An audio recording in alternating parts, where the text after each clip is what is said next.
Hi, I'm Tyler Pullum from Pearland, Texas, and today we're going to be diving into what's going on with affirmative action. In June of this year, after 5 decades of its existence, the Supreme Court decided to overturn the use of affirmative action in college admissions, ruling that these programs and policies are unconstitutional and more specifically that they violate the Equal Protection Clause. In short, race can no longer be a factor when colleges decide who can be accepted into their institutions. For a bit of context, affirmative action came from the civil rights movement in the 60s.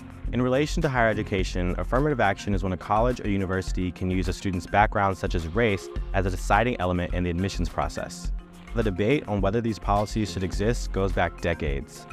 But most recently, some argue that affirmative action helps to make college admissions a little more equitable, like Vice President Kamala Harris, who argued that the decision was a denial of opportunity, while opponents such as presidential candidate Ron DeSantis argued that college admissions decisions based on race are discriminatory. Let's hear from some Black students and educators on the front lines of education about how they personally feel. I spoke with a student and professor at UT Austin, a school that has had 2 Supreme Court cases over affirmative action. Both times, the court ruled in favor of affirmative action.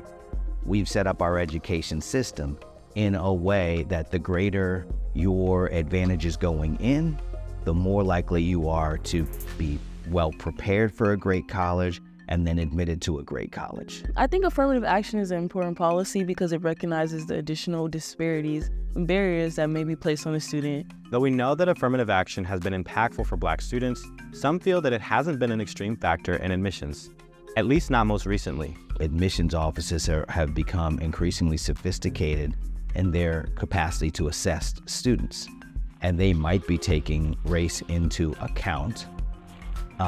But generally, when they're taking race into account, they're taking it into account as part of an assessment of the whole picture of who you are. I simply think it created a space for minority students, applications to be viewed from a more intersectional lens.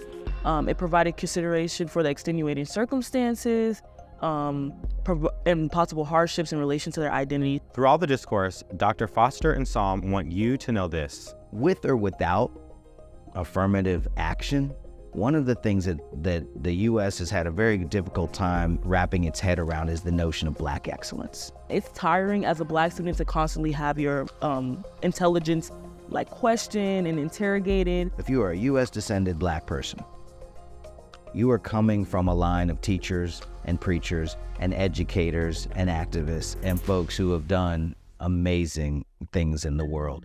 You are by no means measured by what people think of you. You are incredible. You have a spot wherever you want to be. Don't let people tell you that you're only somewhere because of what you look like or because of what you had to overcome. You are so much more than that.